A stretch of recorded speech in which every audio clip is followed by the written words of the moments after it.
Baik, terima kasih. Selamat siang, salam sejahtera untuk kita semua. Perkenalkan, nama saya Jalaluddin Puamou, NIM 17030800024 dari jurusan Sosiologi Fakultas Ilmu Sosial dan Ilmu Politik atau yang biasa disingkat dengan FISIP, semester 7, kelas reguler sore.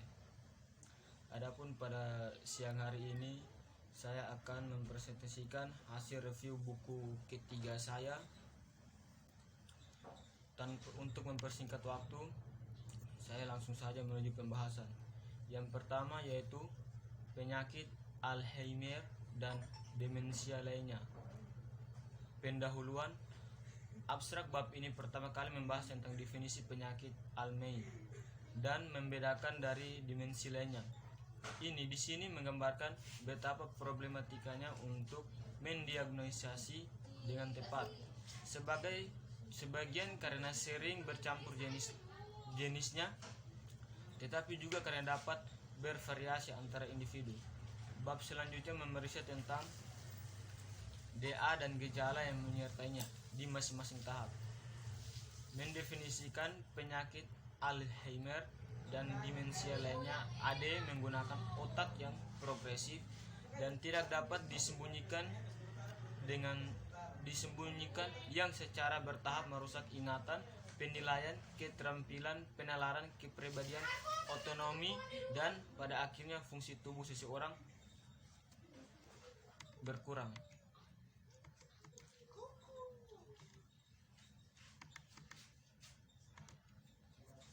Tahapan penyakit Alzheimer meskipun berkembang DA adalah kontinuum dan bervariasi menurut individu. Biasanya itu dipandang memiliki 3 tahap berbeda. Yang pertama, tahap 1, awal atau ringan. Stadium DA sering diabaikan oleh kerabat, teman, dan terkadang profesional yang melihatnya sebagai bagian norma dari penuaan.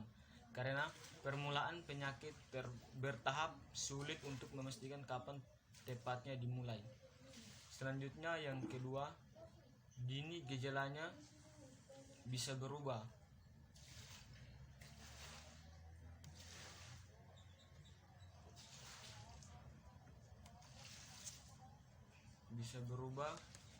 Menjadi pelupa terutama pada hal-hal yang terjadi. Beberapa kesulitan dengan komunikasi seperti menemukan kata-kata yang tepat, menjadi bingung di tempat-tempat yang sudah dikenal, kehilangan jejak waktu, kesulitan membuat keputusan dan menangani keuangan pribadi, penilaian berkurang, kehilangan barang dan penyalahan orang lain, kehilangan minat dalam aktivitas normal, dan perubahan kepribadian dengan peningkatan lekas marah, depresi atau kecemasan atau ledakan kemarahan sesekali. Tahap terakhir yang ketiga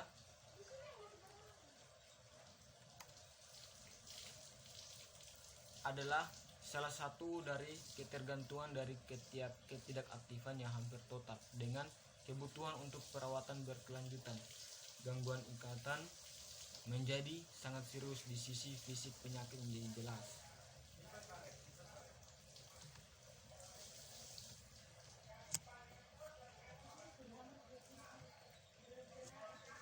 Yang kedua, konteks kebijakan publik, pendanaan, kebijakan inisiatif.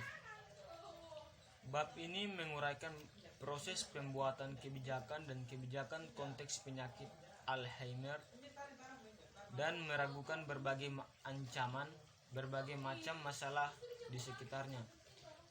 Ini mengkaji mengapa ada yang menjanjikan untuk menjadikan tantangan kebijakan di masa depan karena prevalensi dan biaya ekonomi yang meningkat. Hanya pemerintah yang memiliki kewenangan sah untuk mengambil keputusan itu, mengingat dan dilakukan atas nama seluruh penduduk.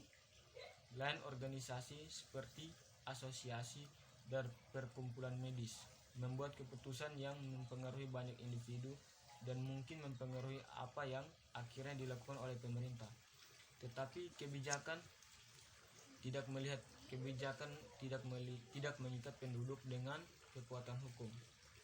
mengatasi beragam kebutuhan perawatan medis dan sosial dari populasi yang berkembang.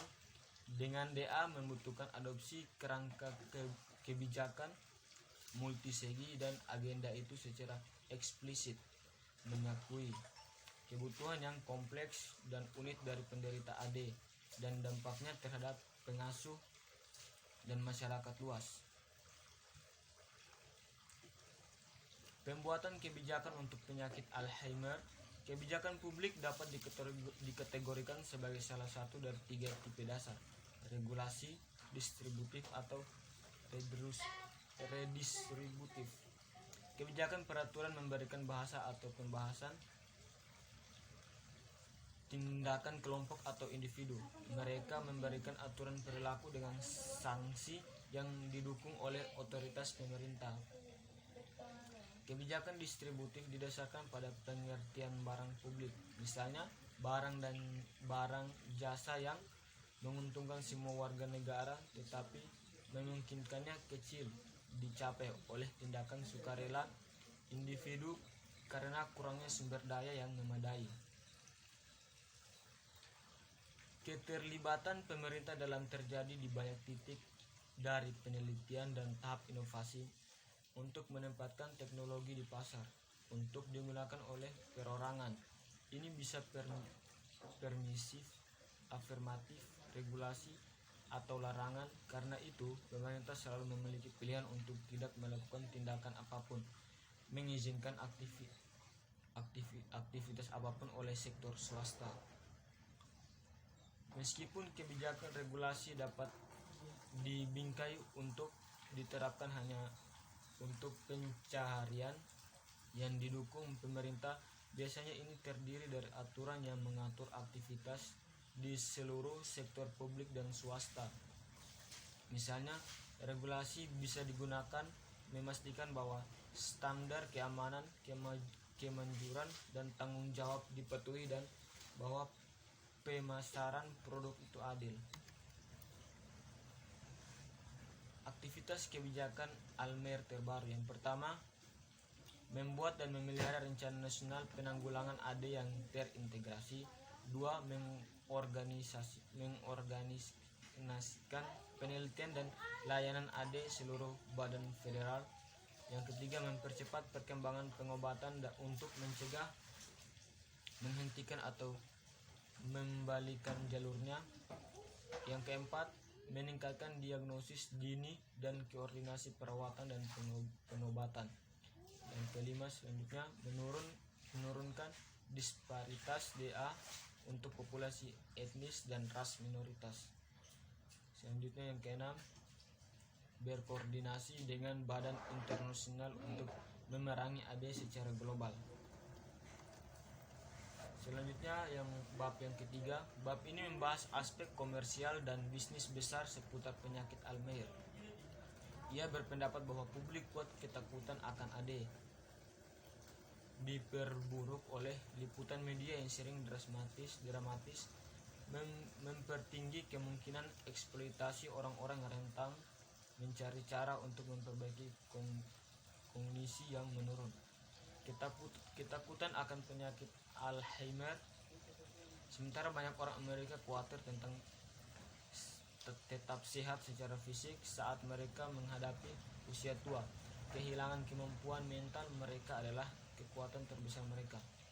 Untuk misalnya, polling kesehatan Amerika Rich menemukan bahwa kesehatan menurun khawatirkan nomor 1, diikuti oleh kekhawatiran keuangan dan ketergantungan pada orang lain. Menurut Kort, medikalisasi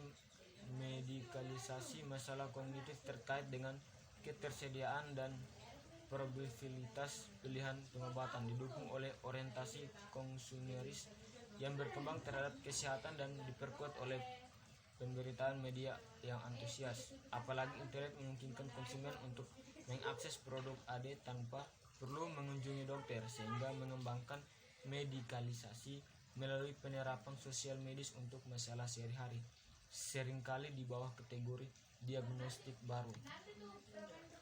Selanjutnya yang terakhir, bab keempat, pengasuh perawatan jangka panjang dan sosial kesehatan. Penyakit Alzheimer adalah penyakit yang paling mahal, sebagian besar karena dari kecacatan jangka panjang dan kebutuhan yang dihasilkan akan padat karya perawatan jangka panjang. Bab ini membahas baik informal maupun formal pengasuh dan beban berat yang dibebankan oleh keluarga terhadap wanita. Itu menganalisis ketegangan antara perawatan rumah versus kelembagaan dan perawatan terkini. Upaya kebijakan untuk memperkuat layanan LTC. Bab ini kemudian menganalisis penekanan yang muncul pada kesehatan sosial pasien DA, dan ringkasnya penelitian ini berbagai disiplin ilmu dalam mengembangkan pendekatan perawatan baru. Bab ini mempunyai dua bagian, yaitu yang pertama tenaga kerja LTC yang informal. Secara historis, merawat anggota keluarga yang sakit jarang dipandang sebagai publik masalah karena dianggap sebagai peran perempuan dalam lingkungan keluarga. Yang kedua, yang terakhir, tenaga kerja LTC formal. Sehubungan dengan perawatan formal, kebanyakan penyediaan layanan LTC bersifat langsung pekerja. Perawatan termasuk membantu perawat membuat kesehatan rumah dan pribadi atau pembantu perawatan di rumah. Baik, terima kasih. Mungkin itu saja yang dapat saya presentasikan. Selamat siang.